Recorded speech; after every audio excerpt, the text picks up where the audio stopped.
black swan events, which are supposed to be these rare things, are happening all the time. I would argue that because we changed the way we do business, is we've increased the volume and velocity that we move goods on the world's oceans. I mean, 1950, you're moving 500 million tons of cargo around the world. Now we're moving over 12 billion tons of cargo. That's really the issue, so that when we have disruptions, they tend to be much more disruptive. Welcome everyone to another episode of Supply Chain Unchained. It's a podcast where we talk about everything from supply side to freight forwarding and consumer. So all aspects of the supply chain, with the idea of bringing you insights and learning that you can implement practical sense day to day. If you haven't already, please like and subscribe so you don't miss any of these updates. And my guest today is Sal Mercogliano, who is a professor at the Campbell University and also has a YouTube channel with over 500,000 subscribers.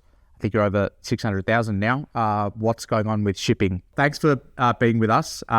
Maybe for those that don't know you, if we can get started off with just your background. I know you're a maritime historian, but you know how you got into the industry and where you come from, and then we'll kick off from there. New York kid, went to sea, was a merchant mariner, went to school at New York Maritime, sailed for 7 years or so, worked both afloat and ashore, swallowed the anchor, came ashore and decided to go on a different route. So I went an academic route, got a master's in maritime history and nautical archaeology. So did the underwater archaeology for a little bit, then got a PhD in military and naval history. And since then, I've been teaching. I've been at Campbell now 15 years. I teach an adjunct course over at the U.S. Merchant Marine Academy in maritime industry policy. I write on both the history and policy side. And as you mentioned, about 5 years ago, actually it was 5 years ago in March, I started What's Going On with Shipping when Ever Given went sideways in the Suez, and been doing that ever since. So that was the tipping point, the Ever Given. Okay. That leads into our next question, which is really good. So the Ever Given, COVID, the Red Sea crisis, one thing after another. I guess as a historian, is this something that has always been the case? Is this like a new normal, or did we just get lucky and have a really stable period for a long period of time so everyone forgot? What's the situation there? It almost appears like black swan events, which are supposed to be these rare things, are happening all the time. I mean, there's a flock of them and we can't seem to get rid of them. Yeah. I would argue that because we changed the way we do business, I mean, one of the things that's happened in the past 80 years since the end of World War II is we've increased the volume and velocity that we move goods on the world's oceans. I mean, 1950, you're moving 500 million tons of cargo around the world. Now we're moving over 12 billion tons of cargo. So we do things a lot faster in a lot greater volume than ever before. What that means is it's kind of like an accident, in a car. If you're going 5 miles an hour and hit something, it's not that bad. When you hit it at 80 miles an hour, it's worse. And I think that's really the issue, so that when we have disruptions, they tend to be much more disruptive.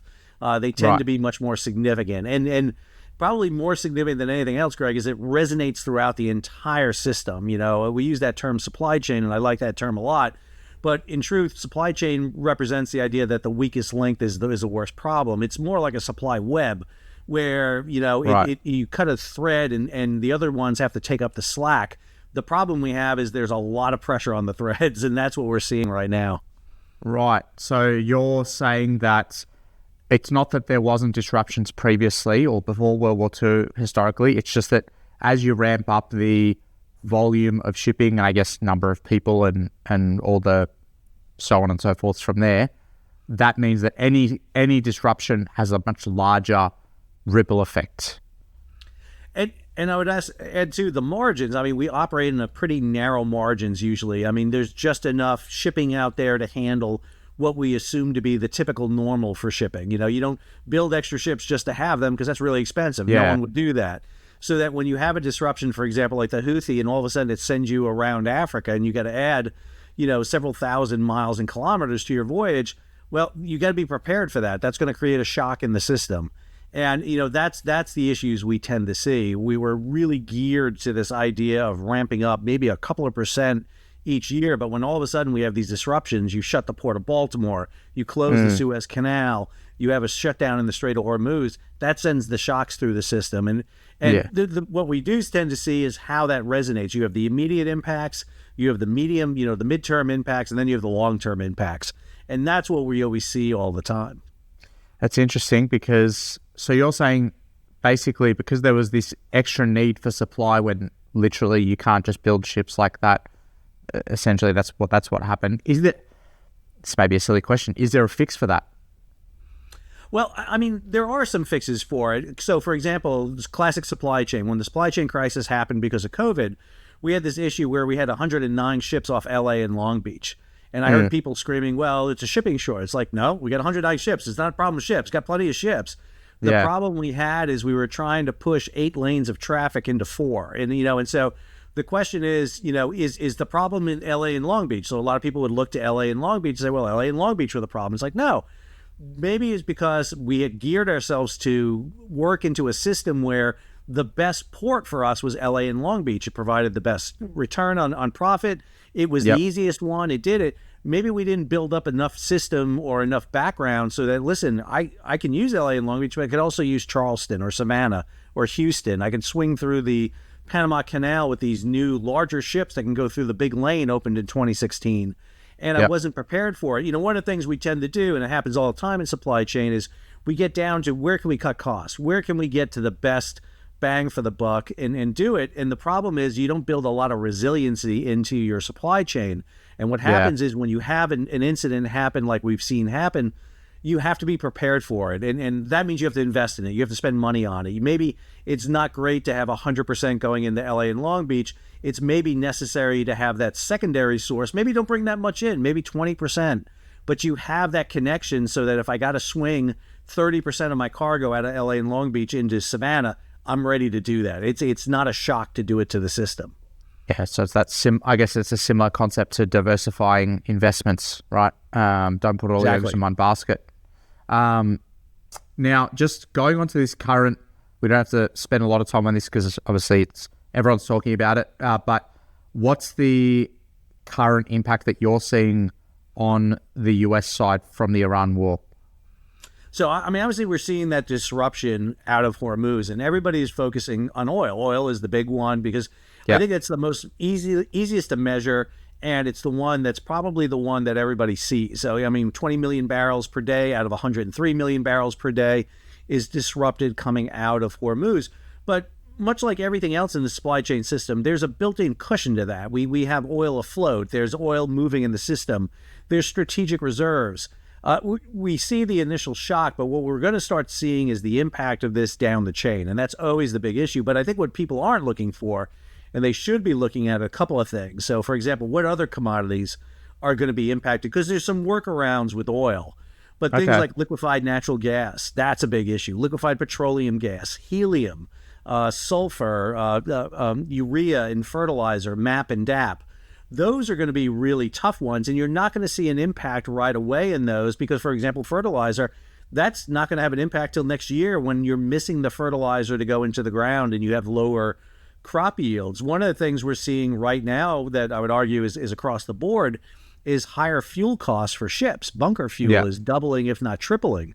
So everything moving across the ocean, doesn't matter if it's coming from the Persian Gulf or not, this is impacting everybody. We're seeing reductions in aviation fuel because a lot of aviation fuel isn't coming out of the Persian Gulf. This is making air travel more expensive and actually restricting air travel. So again, one of the things that I always say is you have the immediate impacts right off the bat, but it's the longer term. It's the ones that are having that delayed shock. I just saw somebody post the other day, oh, we're not seeing the issues in Great Britain. It's like, well, you're about to because, the ships you had planned that were going to arrive mid-April aren't going to be coming in. And that's where you're going to start seeing the dislocation.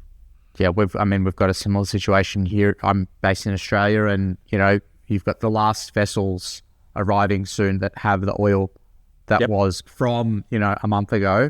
And only now will we start seeing the real kind of impact. Just a question, you mentioned there fertilizer. Is that a sub-product of crude oil? It kind of goes with it, but it's also produced. I mean, one of the things you need is a lot of energy. You do need oil for that, and we're doing that. And we're having disruptions remember, we had disruptions in fertilizer before this with the war in Russia-Ukraine, because Russia and Ukraine are big producers of fertilizer. So we already had a disruption in that area. Now we're adding add the Black Sea to the Strait of Hormuz, and now we're having another disruption here. So again, it's that secondary issues. The UN Convention on Trade and Development just came out with a new report April 1st talking about what these disruptions mean in terms of global trade. Really good. They did one in the middle of March. They just updated it now. So you're really seeing what these impacts are going to have. Okay, awesome. That's interesting. I might pop that in the show notes because that would be interesting for a lot of our listeners. Now, let's say you're the head of supply chain. You're working at a company that imports thousands of containers every year into the US. What can you do right now to mitigate the impact of this on your business? Well, I think right now, one of the things you're seeing is shocks to the system. So we're seeing all the major carriers increasing rates. We're seeing surcharges being added on for fuel and transportation. I would argue that right now, one of the things I would try to do, if at all possible, is hold off as much as I can right now. Maybe if I can get away with not shipping something right now, I may wait a minute, because right now we're dealing with the shocks to the system. The system really hasn't quite figured out yet what is happening. We're seeing new supply chains being developed. We're seeing routes, for example, if you got to get into the Middle East, you've got to go this very circuitous route through the Suez. So you got to kind of loop all the way around. So it's creating some problems. Come tomorrow, there may be a solution to the Strait of Hormuz, and all of a sudden shipping can return back to it. We don't know. I mean, you just don't know. That's the way this started with no warning. It can end with no warning too, and that's really the thing. So I think that's number one is kind of waiting on that. I said number two is again diversifying, spending that money a little bit more into your supply chain development, trying to come up with alternative routes. Because again, I sat there at the end of 2025, did my end of the year videos like everybody does, and looked at 2026. And one of the things I highlighted was all the shipping firms were telling me 2026 is going to be a good year. There's not going to be any issues. We're going to see low profits, because they envisioned everything was going to slow down. And man, I mean, that's the jinx of all jinxes. It just, sets off in the motion here. So I think you really got to be looking at that. I think the other thing is building networks and relations in other areas, in other ports, other chains. I think that is so important. I've done supply chain now for 5 years. I look at it a lot, and one of the things I'm always fascinated by, the idea is it's a business of personality. It's a business of contacts. You can have all the technology in the world, but it's knowing someone. It's literally having that kind of that hand in your fist type of shake, and you're talking to them that you can make things happen. And really being attuned, listening out, trying to get ahead of things. Sometimes you got to be a little bit of a predictor and everything. I remember when the Red Sea started, I had a couple of people who were shipping freight, and they were shipping freight through that route. And then, we started talking about this could be a shutdown, and they started rerouting. They started doing what they can to start jumping ahead of the things. And I think that's always being attuned to as much as you can, and be aware when you're going through a choke point. That's a vulnerability. Yeah. And then, so kind of two questions, and we'll start with the first one. The first one is, with that looking ahead piece, could someone have predicted something like this? Or, what actions let's say you're someone that, I was seeing some trouble with Iran last year, the 12-day war, and then, maybe I thought maybe this is a possibility. What kind of things might I do in the lead up to this Iran situation? Let's say I had a crystal ball, to mitigate the impact once it actually arrives, like in this scenario. I think if you were watching, you should have been thinking about this. I mean, I talked about this before Russia-Ukraine, when we saw the beginning of that conflict. If you were in the Black Sea, you should have been thinking about this. You should have been kind of, if I'm dependent on getting my goods out of here, I got to be thinking about something a little bit different and start planning ahead. I think last June was a good indication. We saw a dip in traffic through the Strait of Hormuz. We didn't see it shut, but we saw a dip right there. So start thinking about that alternative. And one of the things we've seen is countries prepared for this, the UAE and Oman, really setting up some alternative routes to be able to get goods in and out. Same thing with Saudi Arabia with this massive pipeline system they built that goes from Ras Tananor over to Yanbu. So I mean, you got to be a little bit predictive here, and be on kind of lean over your skis just a little bit to be prepared for when you start seeing an event like this start happening. What are you doing to mitigate it? What are you doing to kind of offset it? You're never going to be 100%. I mean, I would never have told anyone pull out of the Persian Gulf. Who would expect it? I did not expect, for example, shutdowns to last this long by any means. I envisioned about a week or two, and then we would get back to the traffic we would have. I think this is an indication here that the U.S. didn't have a really good handle on what was going to happen in the Persian Gulf. And then this is the thing we're seeing too, is a lot more players are getting involved in global shipping and disrupting it. You have a major nation like Iran, but you have a group like the Houthi, which aren't even a nation state, and they can disrupt shipping. So you just don't know where it's going to come from. And so that's kind of like, if you're shipping in and out of the Strait, you might have moved to different ports, or, look at some multimodal kind of solution, something like this in the lead up. Is there anything you could have done around the fuel, like the oil piece, or not really? Well, the oil piece is so, if you're doing multimodal, for example, and we saw this with Mediterranean Shipping Company, they had to basically end all voyages into the Persian Gulf, and they started dumping everything into Oman and the UAE. If you had developed, maybe Salalah or, Fujairah as a port, and you can go overland, that's great. You've got that network. MSC is doing it now, where they're developing an overland route from Jeddah and Yanbu into the interior. So they've got to build that relationship with trucking firms so they can able to do that. So it's a really tough one. The oil one, again, maybe you source from different areas. One of the things we're seeing the U.S. do, for example, is unsanctioned oil from Russia and Iran. That's, kind of unexpected. I would argue that no one really foresaw that one going up. But if I'm on the, the global oil market and I'm getting from the Persian Gulf, then maybe I'm looking at South America. Maybe I'm looking at Norway. Maybe I'm looking at Nigeria. Again, countries that do come with some problems. They do have some issues associated with doing business with them. But again, having that alternative source for it. The problem we have, as you know, Greg, is, some of these commodities you can't really find a alternative to it. Liquefied natural gas is a big one. U.S. and Australia are at max capacity in producing, and Australia just lost some because of the cyclone that came through. So, it's hard. This is not something you can ramp up very easily and replace. And then I guess if you're a supply chain manager, all you can really do is look at your trucking partners, for example, and say, hey, just so you know, if this happens, or if the price of fuel goes up, what could we do? And maybe, plan with them, depending on the relationship you've got, I guess. Well, I mean, one of the things you can do is kind of forecast a little bit of this so that maybe companies don't get, overcommitted on projects, so that they're not spending money, that their capital isn't tied up.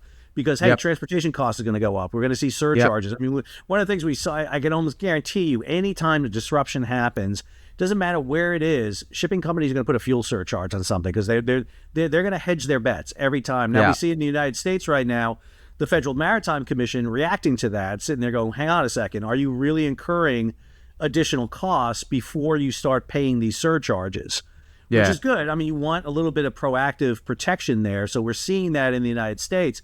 But shipping companies are notorious for putting these charges on. And whatever we can do to charge a fee, we're going to do this to mitigate any costs associated. And you got to be prepared for that. And I think that's a factor in there. You also need to be protecting yourself, too, from, general average and force majeure, because what we're seeing is cancellations, and they're going to try to get, the act of God, it's not our fault. You're committed to this. What you can do to protect that's with insurance. That's making sure you're insuring freight as much as you can, because right now there are so many variables out there. Nobody, again, get your 2026 bingo card out. Who had Strait of Hormuz on that bingo card? I'm not sure everybody had it for closing for over a month.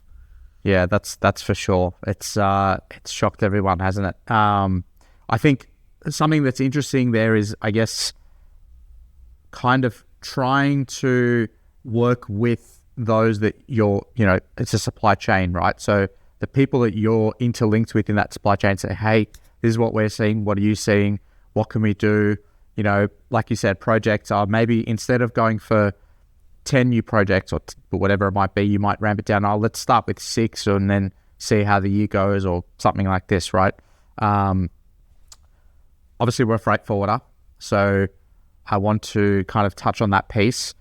If you are supply chain manager, you're working with a freight forwarder, what should you be looking for in a freight forwarder to pick someone who has that long-term vision and the ability to not foresee things like this, but keep things like this in mind? What should you be asking that freight forwarder if you're looking at different ones? Yeah, I mean, I want to know from the freight forwarder, what have you done? Where, give me some examples of some contingencies you had to plan around. That's the kind of thing I want to see. What's your connections? Where are you operating? Where do you have your contacts? Because if I'm in a marketplace that is, I'm working in Africa, what kind of contacts do you have in Africa? What are those alternatives that I can go in? What if I have the, the old kind of cow moment all of a sudden? What am I can you change on the fly? What kind of relationship do I have with that freight forwarder? Is they available 24/7? What do I get from them? That's really key there. And again, the ability to change on the fly with very little notice right now is a really big, important one. What's their tracking looking like? Are they got good visualization on everything that's moving in the system? Because, one of the things that happens is when you have a diversion, it takes 2 seconds for a shipping company to dump your box in a port that's not the right port. And what do you do about getting it out? All of a sudden, I can't get into the Persian Gulf. I'm going to dump all those cargoes everywhere, and it's not going to be at the port closest to the Persian Gulf. It's going to be in Sri Lanka. It's going to be in Singapore. It could be anywhere on the planet. Now I got to work with getting a box out of the middle of nowhere and back going again. What's your relationship with that? Do you have a relationship with the carriers? All those kind of elements are really important because, again, we talk about technology every day, but in many ways, freight is still an issue of personality and working with people because, again, it is a contingency every day. It's a crisis every day. There's always something that's happening about prioritizing cargo and really being able to do it. It is literally, it's continually, it's crisis management. Even when crises aren't happening, it's being prepared for that phone call like, okay, this happened. How do we react to it? What you've said there makes me think you could almost, obviously we get a lot of tenders throughout the year and it's always, how many offices do you have? How many this do you have? It's just kind of a standard form. You could almost build into those situational question, like this happens, this is the situation, give me a list of things that you would do to react to this disruption, for example, which is, that's interesting. All right, well, I think that's pretty much everything. Sal, I want to thank you for your time. Before we wrap up, I do want to get you to give just one piece of advice, if you can, the most important thing that you think people need to know if they're entering this industry based on your experience. Well, the most important piece to know is that this is ever-changing dynamic. The idea that you're going to be able to do routine 365, that this is boring, is not the case. It's so not. It is ever-changing. Enjoy the days where you come in and it's like, hey, everything worked exactly as I thought, because the problem you have is we're international. You're dealing with multiple modes of different transportation.